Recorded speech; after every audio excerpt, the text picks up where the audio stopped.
गिरी राहुल महादेव, बीड़। आप सभी को मेरा प्यार भरा नमस्कार।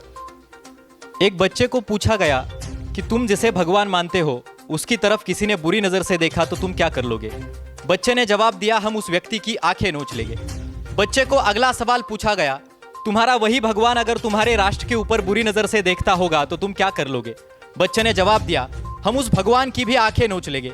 बच्चे को इससे तीसरा सवाल पूछा गया, तुम्हारा भगवान होने के बावजूद भी तुम उसकी आंखें क्यों नोच लोगे। तब बच्चे ने जवाब दिया, क्योंकि हम हमारे भगवान के ऊपर इस राष्ट्र को मानते हैं। वही बच्चा आगे चलकर इस देश के तीनों दलों का प्रमुख जनरल सीडीएस बिपिन रावत के नाम से पहचाने जाने लगा और उनके मुख से बोल निकले, मंजूर है कि पहली गोली हम नहीं चलाएंगे, मगर बाद में हमारी तरफ से जितनी गोलियां बरसेगी उनकी गिनती भी नहीं होगी। मुझे लगता है इस स्वरूप की प्रखर देशभक्ति ही राष्ट्र निर्माण की सबसे पहली बुनियाद है और उसी धारा को पकड़ते हुए आपके सामने खड़ा मैं राहुल गिरी विषय प्रस्तुत कर रहा हूं, देशभक्ति और राष्ट्र निर्माण। साथियों, अटल जी कहते थे कि भारत ये जमीन का कोई सिर्फ एक टुकड़ा नहीं बल्कि वह जीता जागता राष्ट्र पुरुष है। भारत अगर कोई राष्ट्र पुरुष है तो मेरे मायने उसके शरीर में बहने वाला खून यानी देशभक्ति होनी चाहिए। देशभक्ति के मायने हम क्या रखते हैं? साल में सिर्फ 2 बार राष्ट्रगान के लिए कठपुतली की तरह खड़ा होना सिर्फ ये देशभक्ति नहीं हो सकती। भारत माता की जय और वंदे मातरम के नारे लगाना सिर्फ ये भी देशभक्ति नहीं हो सकती। तो देशभक्ति के मायने हम क्या रख सकते हैं? मुझे लगता है क्रिकेट के मैदान से लेकर सिनेमा घर में बजने वाले राष्ट्रगान तक ही हमारी देशभक्ति अगर सीमित होती है तो दोपहरी धूप में नंगी पांव 15 अगस्त और 26 जनवरी के दिन भूखे पेट से दोपहरी धूप तिरंगा बेच रहा लड़का फिर सबसे बड़ा देशभक्त हो सकता है। हमारे मायने देशभक्ति क्या है? मुझे लगता है गांव से गुजरती कोई एक अनपढ़ महिला सरकारी बस से गुजरती होगी तो वो बस का फटा हुआ सीट अगर खुद के सुई और धागे से सिला देती है तो देशभक्ति कर रही है, राष्ट्र निर्माण के काम में हाथ बटा रही है। कोई अगर इंसान रास्ते से गुजरता है और वही नल से व्यर्थ जाता पानी देख उस नल को ठीक कर देता है, वह देशभक्ति कर रहा है, राष्ट्र निर्माण के काम में हाथ बटा रहा है। कोई बिंदेश्वर पाठक नामक युवक अगर स्वच्छ भारत मिशन में सहकार्य हेतु सुलभ शौचालय नाम की नई कल्पना खोज लाता है, मुझे लगता है वो देशभक्ति कर रहा है, राष्ट्र निर्माण के काम आ रहा है। मुझे लगता है इस देश के सीमा पर सीना ताने खड़े जवान से लेकर मिट्टी में अनाज दाना बोकर अनाज पैदा करने वाले किसान तक, वो हर कोई इंसान जिसके मन में इस राष्ट्र के संसाधनों के प्रति सुरक्षा और सार्वजनिक हितों के प्रति प्रतिबद्धता है, वह देशभक्ति है और वही देशभक्ति हमें राष्ट्र निर्माण तक पहुंचा सकती है। साथियों और भाइयों, आजादी पूर्व भारत में आजादी यही हमारे देशभक्ति और राष्ट्र निर्माण का मूल अंग था।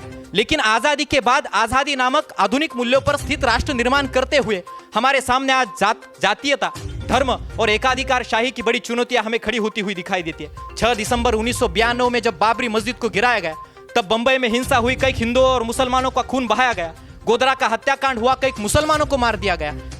मुझे ऐसा लगता है जब जब इस स्वरूप की हिंसा इस देश में घटित होती है तब ना हिंदू मरता है ना मुसलमान मरता है। गांधी, अंबेडकर, पटेल से लेकर भगत सिंह, सुभाष बाबू तक महापुरुषों ने देखा हुआ भारत नाम का सपना तब मर जाता है। हम भूल जाते हैं कि मंदिर में दाना चुगकर चिड़िया मस्जिद में पानी पीती है और राधा की चुनरी कोई सलमा बेगम सीती है। भिन्नता में एकता रखने वाली इस परंपरा को हम भूल जाते हैं। इसलिए मुझे जरूरी लगता है कि आजादी के साथ साथ समानता, भाईचारा और न्याय के साथ साथ आज हमें धर्मनिरपेक्षता की मूल्य को हमारे मन में बोना होगा, तब हम राष्ट्र निर्माण की ओर बढ़ सकते हैं।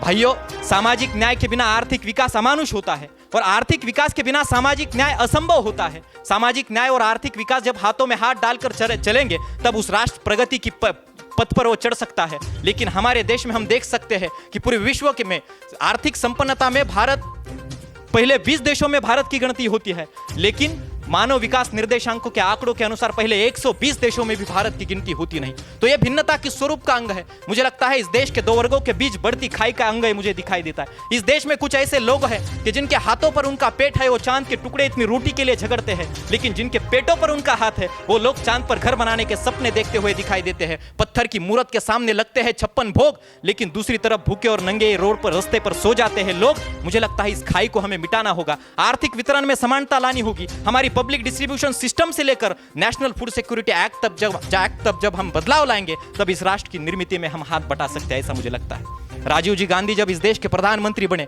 तब राजीव जी ने मताधिकार की उम्र 21 से लेकर 18 तक कम कर दी। तब राजीव जी से अनेकों ने सवाल पूछे थे कि क्या ये 18 साल के नन्हे से बच्चे इस देश की राह बदल तो नहीं देंगे। तब राजीव जी ने कहा था, करने दो, ये देश उनका है, ये देश के कप्तान वही है, लेकिन ये देश क्या है उन्हें समझना चाहिए। मुझे आज मन में सवाल उपस्थित होता है, मेरे युवा साथियों को ये देश क्या है ये समझा है भी या नहीं। स्वामी विवेकानंद जी कहते थे, तुम तुम्हारे युवकों के ओठों का गीत मुझे सुनाओ, तुम्हारे राष्ट्र का हित मैं तुम्हें बतलाऊंगा। मुझे लगता है मेरे राष्ट्र के युवकों के ओठों पर अगर देशभक्ति का गीत गूंज उठेगा, तब ये राष्ट्र निर्माण की पहिए पथ पर हम तभी चढ़ सकते हैं। आज पूरे विश्व में युवकों की संख्या और जनसंख्या में हम अधिक मात्रा इस देश में पाई जाती है, फिर भी कुशलता में हम पीछे क्यों गिर रहे हैं। मुझे लगता है प्रधानमंत्री कौशल विकास योजना के तहत आने वाले अनेक कार्यक्रमों से मदद लेकर इस देश के युवकों को हम कुशलता प्रदान कर डेमोग्राफिक डिविडेंड की मदद से इस राष्ट्र को विकास की पथ और निर्मिति की पथ पर हम चढ़ा सकते हैं। निर्णायकगण, मुझे ऐसा लगता है किसी भी राष्ट्र का निर्माण वहां के लोगों का लोकतंत्र पे जो भरोसा होता है उस पर अधिक निर्भर करता है, और वही लोकतंत्र मंदिर के झंडे की तरह एक ही जगह पर जब विकास फैलता है, उसे अंतिम नागरिक तक पहुंचाने के लिए उसी लोकतंत्र का विकेंद्रीकरण होना भी जरूरी है। और वह जिम्मेवारी आज तुम, हम और समाज, हम सब के ऊपर है। आज हमें अभिव्यक्ति की आजादी को आबादित रखना होगा। बाबा साहब अंबेडकर जी कहते थे कि राज्य घटना की किताब हमें क्या देगी, कानून मंडल, कार्यकारी मंडल और न्याय मंडल जैसे सिर्फ अंग हमें प्रदान करेंगे, लेकिन उस लोकतंत्र में जान फूकेंगे वो हम भारत के लोग, यानी we the people of India. इसके लिए ये जिम्मेवारी आज तुम्हारे हमारे सबके कंधे पर है। ये जिम्मेवारी लेकर हम अगर चलेंगे तो हम राष्ट्र निर्माण की ओर बढ़ सकते हैं। हमें ये बात भूलनी नहीं चाहिए कि किसी भी राष्ट्र का निर्माण का सबसे मूल अंग यह है वो उस राष्ट्र के व्यक्ति का निर्माण। जापान जैसी राष्ट्र पर जब अमेरिका ने एटम बम डाले, तब जापान धूल में मिल चुका था। धूल में मिल चुके उसी जापान का हर नन्हा सा लड़का, हर बेटी, हर इंसान, हर औरत खड़े हो उठते हैं, राष्ट्र के प्रति सेवा और समर्पण भाव से खड़े होते हैं, और वही धूल में मिल चुका जापान फिनिक्स की उपमा लेकर आग से उठकर आसमान को भिड़ता है और उगते हुए सूरज के नाम से पूरे विश्व पर छा जाता है। मुझे लगता है इस स्वरूप का राष्ट्र के प्रति हमारे मन में सेवा और समर्पण भाव जब उत्पन्न होगा, तब हम राष्ट्र निर्मिति की ओर बढ़ सकते हैं। और उसका मूल अंग हमारे मन में राष्ट्र के प्रति निर्माण होने वाला यह अपनापन, यानी कि राष्ट्र के प्रति हमारे मन में निर्माण होने वाली देशभक्ति है। देशभक्ति की इसी राह से हम राष्ट्र निर्माण तक चढ़ सकते हैं। आज हमारे देश के जीडीपी को कोविड के विश्व महामारी में जिसने टिकाया, वो कृषि क्षेत्रों के सामने बड़ी चुनौतियां आज हमें दिखाई देती है। मुझे ऐसा लगता है कृषि क्षेत्रों के सामने की चुनौतियों को हटाने के लिए आज हमें हमारे देश का आर्थिक ढांचा बदल देना होगा।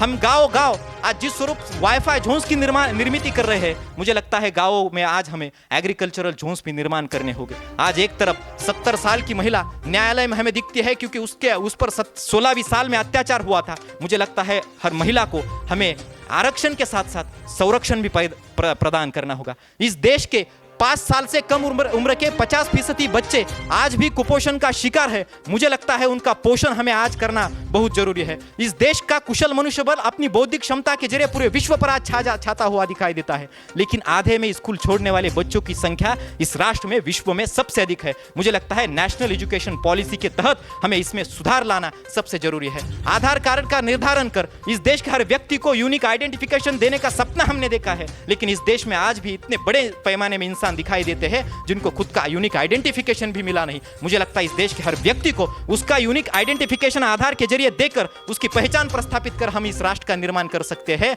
गरीबों के आंसू पोंछकर ऊंची मंजिले की इमारतें बनते हुए प्रकृति पर किए जाने वाले आक्रमण को थोपकर हम इस राष्ट्र का निर्माण कर सकते हैं। अंत्योदय की राह से राष्ट्र निर्माण की ओर इस रूप से हमें बढ़ना होगा। हमें एक बात ध्यान में रखनी चाहिए कि हमारी आर्थिक उन्नति सिर्फ हमारे जीडीपी के आंकड़ों में बढ़ोतरी ला सकती है, लेकिन हमारी मानव विकास निर्देशांक में हमें बढ़ोतरी लाने के लिए राष्ट्र का शारीरिक, मानसिक, सामाजिक, शैक्षणिक एवं राजनीतिक स्वास्थ्य के साथ साथ राष्ट्र का प्राकृतिक स्वास्थ्य भी हमें आज ध्यान में लेना सबसे जरूरी बात है। ये बात हम सब ध्यान में रखेंगे। कलम 370 की धारा को हटाकर हमने राष्ट्र की अखंडता को सिद्ध किया है। सर्जिकल स्ट्राइक के जरिए हमने विश्व में हमारी क्षमता की पहचान दिखाई है। कोविड विश्व महामारी में एक साथ खड़े होकर हमने हमारे एकता का पाठ पूरे विश्व को पढ़ाया है। डिजिटल इंडिया से लेकर आज जल जीवन मिशन तक और स्वच्छ भारत मिशन से लेकर प्रधानमंत्री जन धन योजना तक आज हम सबका साथ लेकर सबका विकास के सिलसिले में ऐसे ही जारी रहते चाहिए। इसके लिए सबका प्रयास और सबका विश्वास भी सबसे जरूरी है। ये बात हमने ध्यान में रखनी चाहिए। बापूजी को किसी ने पूछा था कि बापूजी अंग्रेज इस देश से चले गए, क्या हम आजाद हुए? तब गांधी जी ने जवाब दिया था,